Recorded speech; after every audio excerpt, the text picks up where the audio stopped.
के हाउस से खुर्रम कामरान आपके साथ दोबारा हाजिर है। बड़ी कंट्रोवर्सी चल रही है और बड़ी गहमा गहमी है और वर्ल्ड कप T20 को लेके बहुत सारी खबरें हैं जो जिन पे बहस चल रही है और जिनको सोशल मीडिया पे इतनी हाइप मिल रही है, जिनमें सरे फहरिस्त उस्मान तारिक, उसका एक्शन, नाफे ने जो स्टंप आउट किया उसको लेके, एम्पायरिंग डिसीजंस को लेके, और जो पाकिस्तान ने वर्ल्ड कप में इंडिया की टीम के खिलाफ बाइकआउट का जो ऐलान किया है उसको लेके। क्रिकेट की दुनिया में हमेशा से ही बहुत गलत डिसीजन, एम्पायरिंग डिसीजंस होते रहे हैं और जब मैच ख़त्म हो जाता है तो वो उसकी तारीख लिख दी जाती है कि ये जीता या ये हारा। उसके बाद वो डिसीजंस चेंज नहीं होते। ये फॉर्चुनेट है या अनफॉर्चुनेट है, इसका फैसला तो अवामी करती है। अगर मैच के डिसाइड होने के बाद, मैच के डिसीजन के बाद, एक दिन बाद या 2 दिन बाद अगर उसको रिवर्स ले लिया जाए उसके डिसीजन को, तो फिर तो वो मैच कभी ना ख़त्म होने वाला एक बहुत बड़ा तारीख में आने वाला जो है वो बाब खुल जाएगा। पहले हम थोड़ी सी एम्पायरिंग पे बात कर लें। जैसे पीसीबी है, उसके चेयरमैन है, he is very much busy in some other affairs, specially जो इंटीरियर थ्रेट्स को लेकर हैं और मीडिया को लेकर हैं और मुख्तलिफ अफेयर्स को लेकर हैं। चूँकि वो इंटीरियर मिनिस्टर हैं तो उन्होंने बहुत सारे महाजों पे मुंह देना है, उन्हें फेस करना है। और जो क्रिकेट है ये भी उनका एक बेबी है जो कि बहुत ही इम्पोर्टेंट काम है और उनका बहुत बड़ा असाइनमेंट है। असल में जो 2 रिस्पॉन्सिबिलिटीज़ उनको दी गई हैं, अगर वो दोनों के साथ जस्टिफाई ना कर पाएँ तो इसमें कोई इतनी बड़ी बात नहीं है, क्योंकि दोनों बहुत इंपॉर्टेंट है और कभी कोई महाज खुल जाता है तो कभी कोई महाज खुल जाता है। मैं बात सिर्फ क्रिकेट की करूंगा, एम्पायर्स को लेके करूंगा, एम्पायर्स की सिलेक्शन को लेके करूंगा, उनकी प्रमोशन, उनको अपडेट करना और किसकी क्या जिम्मेदारी होनी चाहिए उस पे हम बात करेंगे। ये जो हमारी ऑस्ट्रेलिया से सीरीज हुई है, इसके मैचेस में हमारे एक मैच रेफरी और एक एम्पायर, उनको लेके काफ़ी जगहसाई हो रही है और जो भी कहा जा रहा है वो काफ़ी हद तक सही है। नाफे ने जो आउट किया, सीधे हाथ में बॉल थी और उल्टे हाथ से उसको आउट किया, ये क्रिकेट के लॉज में इसको आउट नहीं समझा जाता। अगर बॉल दोनों हाथों के बीच में हो तो आप बैक साइड से किसी भी साइड से टच कर दें विकेट को तो आउट माना जाता है, या अगर एक हाथ में है तो वही हाथ किसी भी साइड से, चाहे यहाँ से हो, चाहे बॉल की साइड से हो, चाहे इस साइड से हो, और बेस गिरा दें तो वो आउट समझा जाता है। तो ये तो क्रिकेट का लॉ है। हुआ यही है कि उन्होंने कीपिंग बहुत अच्छी की थी, वो आउटसाइड दी ऑफ स्टंप बहुत ज़्यादा निकल गए थे, वापस आए, लेकिन आके वो कंफ्यूजन में उल्टा वाला हाथ उन्होंने बेस उड़ाने में यूज़ किया। उन्हें उसी सेकंड अंदाज़ा हो गया था तो उन्होंने फिर सीधा वाला भी बेस पे मारा, लेकिन वो इट वॉज टू लेट। और मज़े की बात यह है कि वो मैच रेफरी के पास नहीं गया, एम्पायर ने आउट दे दिया। अब अगर रेफरल होता तो मैच रेफरी की जिम्मेदारी होती।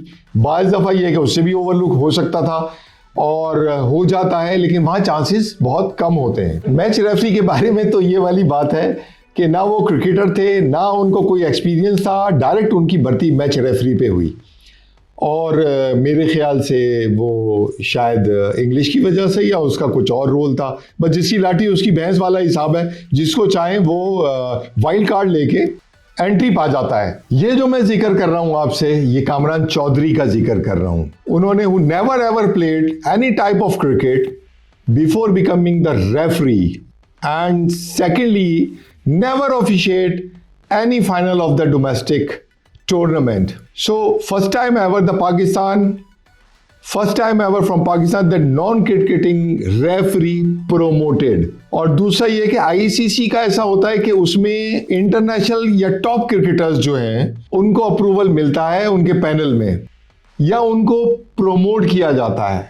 ये तो साहब एक मैनुअल है जिसके तहत एम्पायर्स वगैरह हायर किए जाते हैं, लेकिन यहाँ पता नहीं क्या हुआ, ये आप देखते जाएं। और भी बहुत सारी चीज़ें खुलेंगी जब इस किस्म की अपॉइंटमेंट्स हुआ करेंगी। सीनियर अपॉइंटमेंट थी, जो सीनियर प्लेयर्स थे जो बाकायदा फर्स्ट क्लास क्रिकेट अच्छी खासी खेले में, मैच रेफरी बहुत अरसे से बने हुए हैं, फाइनल ऑफिशिएट कर चुके हैं, पूरा टूर्नामेंट्स ऑफिशिएट कर चुके हैं। उसमें दो नाम मुझे याद है, और उनमें एक इफ्तिखार अहमद है जिन्होंने अच्छे खासे फर्स्ट क्लास मैचेस खेले में कराची की तरफ से, और एक है बिलाल खिलजी, वो भी बहुत मशहूर हैं, और वो लाहौर कलंदर से भी वो कोचिंग वगैरह कर चुके हैं। उनके पास कोचिंग के भी सर्टिफिकेट्स हैं मेरे ख्याल से, if I am not wrong. अच्छा, दूसरा जो एम्पायर हैं जिनको उनकी इंग्लिश प्रोफिशेंसी पे हायर किया गया, अपॉइंट किया गया, कामरान चौधरी साहब, उनको 58 इयर्स की एज में, जो रिटायरमेंट की एज होती है ऑलमोस्ट, मेरे ख्याल से जो हमारे बहुत बड़े एम्पायर थे डार साहब, वो 56 इयर्स में जाकर उन्होंने अपनी रिटायरमेंट ले ली। अब इनकी भर्ती हुई है 58 इयर्स में, मेरे ख्याल से 100 साल तो और कर लेंगे ये। 100 साल इनसे एम्पायरिंग करवानी चाहिए। क्या हो गया अगर कुछ आगे पीछे डिसीजंस हो गए, वो तो अभी हो रहे हैं। ज़ाहिर एज मैटर्स अ लॉट। आपके रिफ्लेक्सेस, आपके नॉलेज अबाउट योर गेम, और आपके डिसीजन मेकिंग प्लस हवास, जो मैच में प्रेशर सस्टेन करने के काबिल हो। उस्मान तारिक को चेकिंग का जो ब्लेम किया जा रहा है ज़्यादातर इंडियन मीडिया है, और इंडियन मीडिया को तो बस मौका चाहिए कि किसी भी तरीके से वो फ़ायदा उठाएं।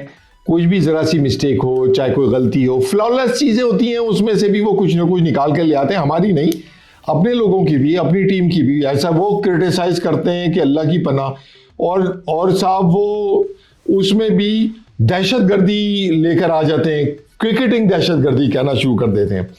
तो साहब उन्हें सैल्यूट है। और उस्मान तारिक के बारे में बहुत सारे ऑस्ट्रेलियन प्लेयर्स हैं, इंटरनेशनल प्लेयर्स हैं, उस्मान ख्वाजा हैं, उन्होंने भी बयान दिया है उसमें कि ऐसा नहीं है। वो 2 दफ़ा क्लियर हो चुके हैं, और उनके हाथ में 15 डिग्री से ज़्यादा खम नहीं आता। लेकिन जाहिर है वो इंडियन टीम्स को उस्मान तारिक से बहुत बड़ा खौफ लाहक है कि वो अगर आ गए, या आईसीसी की दूसरी टीम्स हैं उनको भी, जैसे सईद अजमल थे, उनको इन्होंने बैन किया, और सईद अजमल कितने सारे मैचेस, वनडे, T20 और टेस्ट मैच खेल चुके थे, उसके बाद उनको बैन किया गया।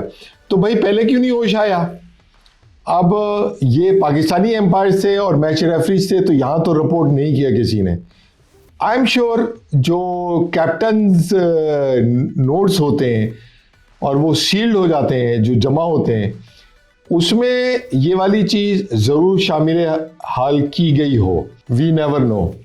देखते हैं आगे चल के क्या निकलता है। बहरहाल इनको, इंडियन फैंस को, इंडियन मीडिया को और इंडियन प्लेयर्स को, जो एक्स प्लेयर्स हैं, वो उस्मान तारिक के पीछे लगे रहें। हम दूसरी तरफ से काम बराबर कर देंगे। हमारे पास बैटरी है, खाली we are not relying on Usman Tariq. So they are 6 more dangerous spinners, यानी स्पिन मैनिया हो गया है ये, और दे आर स्पिन मैनिएक्स। सो बहरहाल अब आप देखें, हम बहुत और फास्ट बॉलिंग अटैक का तो अभी जिक्र ही नहीं हुआ। बाइकआउट को अगर हम लेके चलें, जो पाकिस्तान ने किया है, जो हक बजानिब है, अगर आप सिचुएशन देखें, what's going on the borders of Pakistan, और उसमें बहुत सारी शवाहिद भी हैं। मैं पॉलिटिक्स को और बाकी सारी चीज़ों को यहाँ शामिल हाल रखना ज़रूरी महसूस नहीं करता, क्योंकि ये प्योरली क्रिकेटिंग टॉपिक है। लेकिन बाइकआउटिंग जो पहले हो चुकी है, वो 4 मौके ऐसे हैं इंटरनेशनल, जहां इंटरनेशनल टीमों ने किसी भी कंट्री के खिलाफ खेलने से बाइकआउट का ऐलान किया है। उसमें सबसे पहला है 1996, जिसमें वेस्ट इंडीज एंड ऑस्ट्रेलिया ने श्रीलंका जाने से मना कर दिया था। श्रीलंका को होस्ट था, बट वह सिविल वॉर थी, सिक्योरिटी रीजन थे, उसी में श्रीलंका ने वर्ल्ड कप जीत लिया था। दूसरा था 2003 इंग्लैंड, उन्होंने मैच वेन्यू था जिम्बाब्वे, तो जिम्बाब्वे जाने से मना कर दिया था। पॉलिटिकल प्रोटेस्ट था वहां और इंग्लैंड जो था वो नॉकड आउट हो गया था बहुत अर्ली स्टेजेस पे। तीसरा था 2003 न्यूजीलैंड ने किया था केनिया जाने में सिक्योरिटी कंसर्न्स, उसमें केनिया सेमीफाइनल्स तक पहुंचा था। यानी आप ये देखें, जो बॉयकॉट करता है वो डिसएडवांटेज में रहता है। 2026 में अब पाकिस्तान ने जो है वो बॉयकॉट किया है इंडिया का, वो इंडिया को होस्ट है उसका, श्रीलंका का। Political solidarity I think with Bangladesh, इन्होंने आज ब्रेकिंग न्यूज है कि पाकिस्तान ने कहा कि हम एक सूरत में खेल सकते हैं कि अगर बांग्लादेश को वर्ल्ड कप में दोबारा शामिल किया जाए, विच लुक्स ऑलमोस्ट इम्पॉसिबल, क्योंकि वो स्कॉटलैंड को एंटर कर दिया है, उसकी शेड्यूलिंग आ गई है, प्रिंटिंग हो गई है, ब्रॉडकास्ट को नाम चला गया है and blah blah blah. It's too late now to come up with that proposal. बहरहाल कैमरून ग्रीन ने अपोलोजाइज कर लिया है उस्मान तारिक के साथ, और उनकी पिक्चर भी काफ़ी वायरल हो रही है कि दोनों साथ साथ खड़े हुए, गले में हाथ में हाथ डाले हुए और गले में हाथ डाल के, which is a good sign. ऐसा नहीं होना चाहिए, वो हीट ऑफ द मोमेंट होती है। और ऑस्ट्रेलियंस का एक खासा रहा है, वो they make excuses of their defeat, कुछ ना कुछ हमेशा से वो करते हैं, ग्रम्पी हैं।